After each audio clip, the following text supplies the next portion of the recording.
guys, I'm Brett Pike, and it's time to talk homeschool. And today we're going to talk specifically about classical education, which so many homeschool parents are interested in, but they're intimidated by it and they don't really know where to start. Well, today we are going to cover the basics of classical education, and after this talk, not only will you understand the value of it, but you will not be intimidated by it, and you will have an idea of where to start.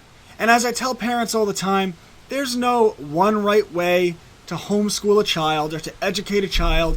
You have to figure out what works for your child and your family. And for many people, like myself, an eclectic homeschooler, that is a mix and match. You take the aspects of a classical education that you like, of unschooling that you like, of Montessori, Charlotte Mason, or any other homeschooling style that you like, and you mix them, you match them, and you figure out exactly what works for your family. So let's get into it. What is a classical education? It starts by breaking education down into 3 phases of grammar, logic, and rhetoric. The grammar phase is from early childhood all the way up through grade 4. The logic phase is grade 4 all the way up through middle school.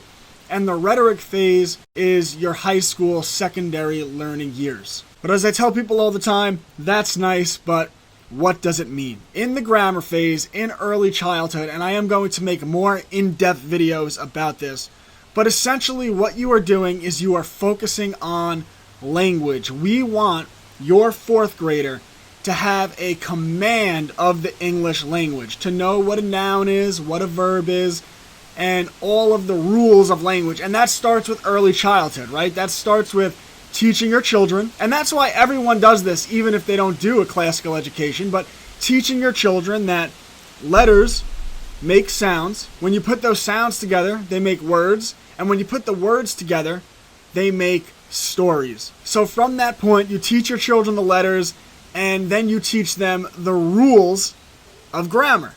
Nouns, verbs, and concepts like ch makes the sh sound. As your children are mastering the rules of grammar in a classical education, they are also tasked with learning the stories of the world and a lot of memorization, which I know a lot of homeschoolers are against, but when you really understand the concept of classical education, it does make a lot of sense. It's not the way I go, but hear me out and see the way classical educators do it. So they teach their children the rules of language.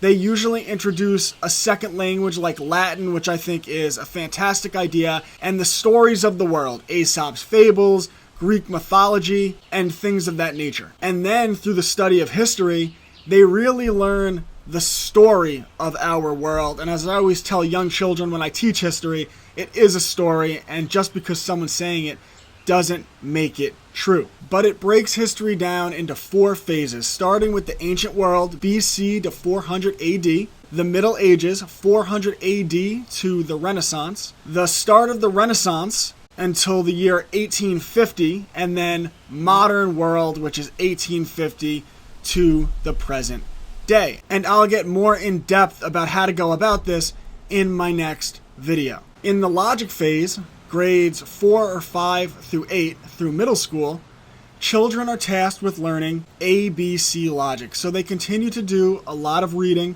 a lot of writing, and they begin to interpret, analyze, or critique many of the stories they memorized during the early childhood years, which is why these stories are prioritized so that when they get to the logic phase, they can be challenged with, okay, you know this story, now can you interpret the meaning behind it? At the same time, children are learning the logical fallacies.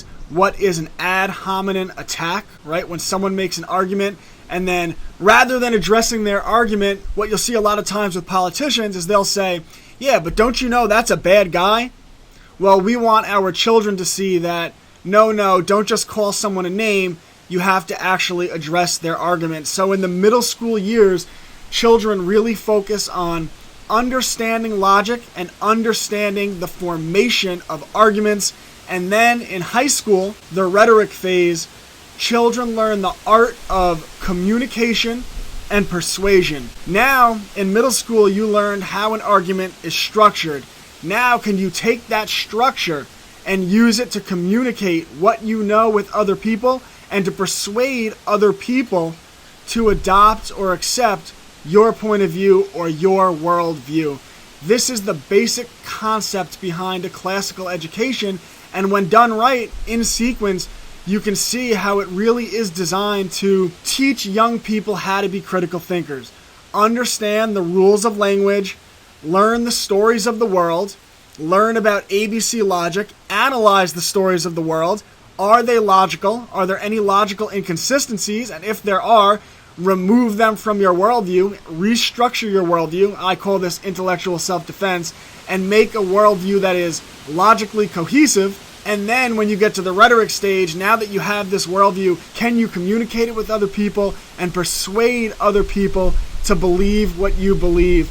Classical education is a very academic system. It is great for understanding the world around you, and it's great for academic style learning and learning new skills. For example, let's say you go to read an instruction manual, how to build a chair, and you come across a word and you don't know what it means, and now you don't know how to build the chair. Well, what people who get a classical education understand is that understanding the definition of words is very important. So they would come across that word in the instruction manual, say, I don't know what this means. They would look up the definition of the word, and then through understanding that word, they would be able to understand the entire sentence put together.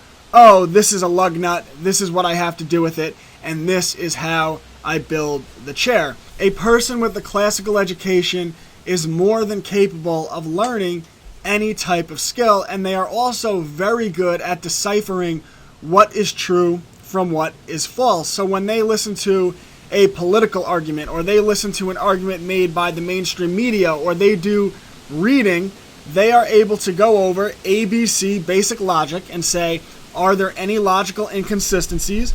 If there are, I need to throw out that argument and formulate a different worldview. And then through the rhetoric phase in high school, they learn not only to have a logical worldview, but how to communicate that with other people, how to be proficient public speakers so that they can persuade other people to adopt their points of view.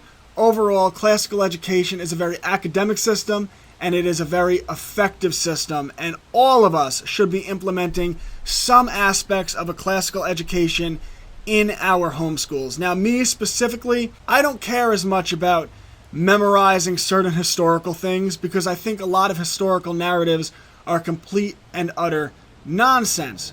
But I do love the idea of giving children a real command of language, of teaching them a second language, and learning in large the story of the world, but I just don't put as big an emphasis on it as a classical education might do. Let me know what you think in the comments. Let me know if you have any questions.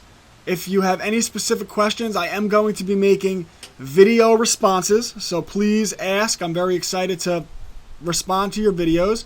If you could, smash the like button, comment, share. It really helps my new channel with the algorithm. And of course, for anyone interested in what I do, I am the CEO and founder of the Classical Learner Homeschooling Company, and all members of Homeschools Connected get access to the lesson plans, the unit studies, the pre-recorded courses, and of course, the live courses that I put together. The future is what we make it. The future is bright.